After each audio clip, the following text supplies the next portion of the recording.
Alright guys, what is up? Welcome back to the channel. It's Bad Joey here, and today we're gonna talk about Resident Evil Village. So, according to rumor, the new Resident Evil game won't be another remake. Instead, it's set to be a perplexing new entry and potentially controversial. So controversial in fact that the rumor source thinks a lot of people will be pissed off about it when it's revealed. But Aesthetic Gamer encourages fans to be open-minded, assuring fans it's a, quote, high-quality game, end quote. Things get even more perplexing when the source mentions that development on the game is, air quote, very similar to the original Resident Evil 3, not the remake though. Apparently, the new Resident Evil has been in development since late 2016 and is set to be announced, air quote, really soon.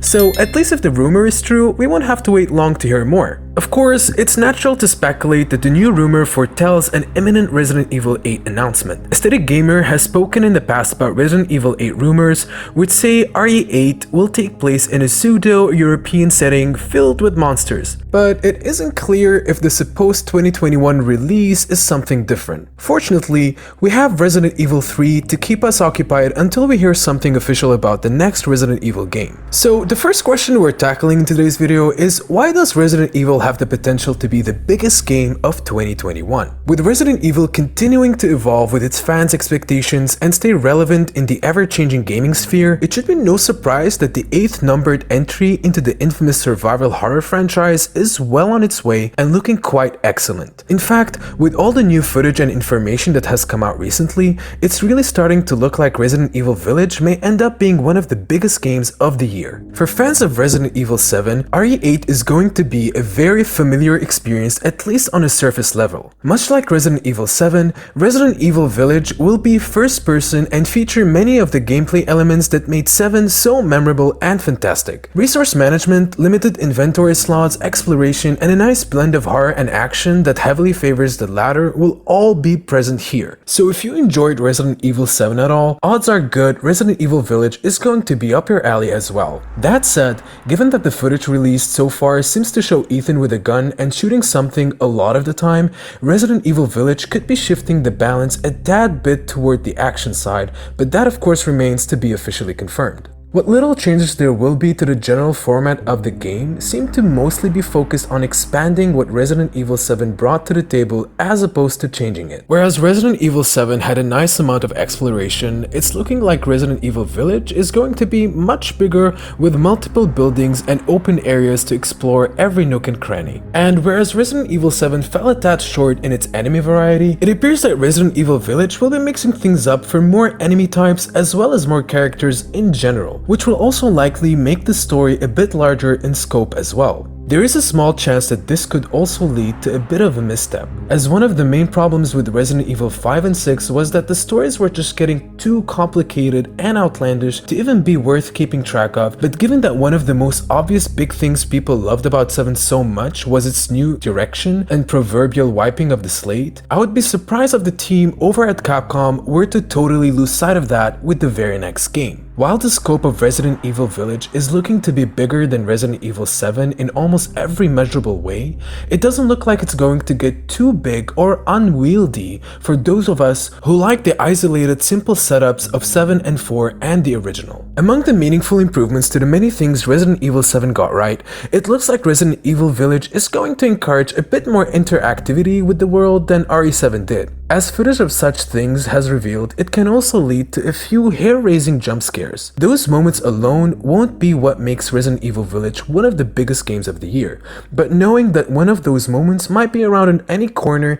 at any time is something that very well could. Also mentioned before is the enemy variety. While RE7 did a good job with mixing things up generally speaking, the enemy variety certainly could have been better. It's hard to say how much of an improvement on that we're in for with Village, but given that we have already seen some of these beastmen, which some are describing as werewolves but more so resemble beastly humanoids, hair-covered animalistic human-like entities that take on some of the characteristics of the forest they inhabit, sometimes with branches or roots growing out of them, and of course beastly amounts of body and facial hair. Given that Resident Evil Village is going to return to Europe for its setting, that opens the door to things like this and other interesting artifacts from ancient folklore of the region to be added to the mix. Another interesting tidbit that you might not know about Resident Evil Village is that it is purportedly an outgrowth of what started as Resident Evil Revelations 3. Given that the Resident Evil Revelations games have been received very well for their back-to-basics approach to making Resident Evil games, the suspicion now is that Resident Evil Village will follow many of those guidelines despite it turning into something much larger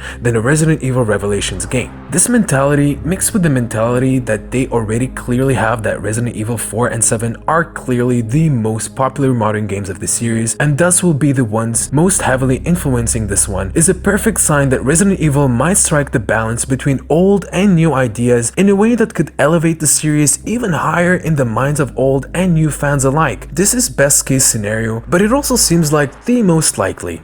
Something that Resident Evil Village will also supposedly be taking advantage of is the idea that the main character, Ethan, is suffering from hallucinations, perhaps an artifact of what he went through during the events of the previous game. If this is used effectively, this could bring even more variety to the game on a contextual basis as well as what the player ends up dealing with both in the real world and in Ethan's mind. It can also lead to certain characters in certain situations turning out to be totally different than what they seem to be at first. Having atmosphere, good action, and solid general gameplay are all things that we should be expecting from this game to have in spades. But if it can make Ethan a more interesting character through whatever mental traumas he's dealing with, that would really make it the complete package that Resident Evil 7 so nearly was. Resident Evil Village will also be the first game in the series to have native versions for the Xbox Series X and PlayStation 5. This will give the Aria engine the best opportunity to shine, and that's saying a lot as the previous several games built on this engine do look amazing despite being played on 7-year-old consoles. Resident Evil 2 and Resident Evil 3 are some of the best looking games you can play on your PS4 and Xbox One. But if you are a graphics hound, always interested to see the latest and greatest, seeing this engine totally unleashed on current gen consoles is going to be a sight to behold, to put it lightly. With all of this information and plenty more on the way, it's hard to think of the Resident Evil Village as anything other than one of the biggest games of 2021. Whether it's Game of the Year or not will have to be determined later, and the fact that many of the best games of 2021 that we'll be enjoying many months from now probably aren't even announced yet, surely Resident Evil Village will have plenty of competition for our attention and our money. But if things shape up the way they are appearing to, with Resident Evil Village keeping what worked about 7, fixing what didn't, borrowing some thematic cues from Resident Evil 4, and of course mixing in a handful of its unique ideas, we should be in for quite an outstanding experience with Resident Evil Village that will almost certainly make it one of the biggest games of the entire year. So what are the Resident Evil Village system requirements? Being a next-gen exclusive, Resident Evil Village system requirements are likely going to be rather high. Now, we're not saying you need to have a badass gaming rig to run Village at its minimum settings, but the upcoming consoles sure are going to be considerably more powerful than the current ones are. We're almost certainly looking at a hefty jump in requirements come next gen, we can tell you that. And just to give you a sense of what sort of PC system requirements we might be looking at, the mid-generation Assassin's Creed Valhalla will need something along the lines of GTX 960 or even GTX 1060 to run at minimum settings. Up until now, GPUs of this caliber were often designated towards the recommended settings of games, so we're definitely getting a bit of paradigm shift and quite soon. Now, we're not saying that our high-end rigs are on par with low-spec office machines come next year, but we're 100% positive Village will require some hefty hardware to run at max settings. And with this, we wrap up today's video about Resident Evil Village. Let us know what you think in the comments down, and as always, make sure you subscribe for more daily videos like this one, and drop us a like to support the channel. See you in the next one!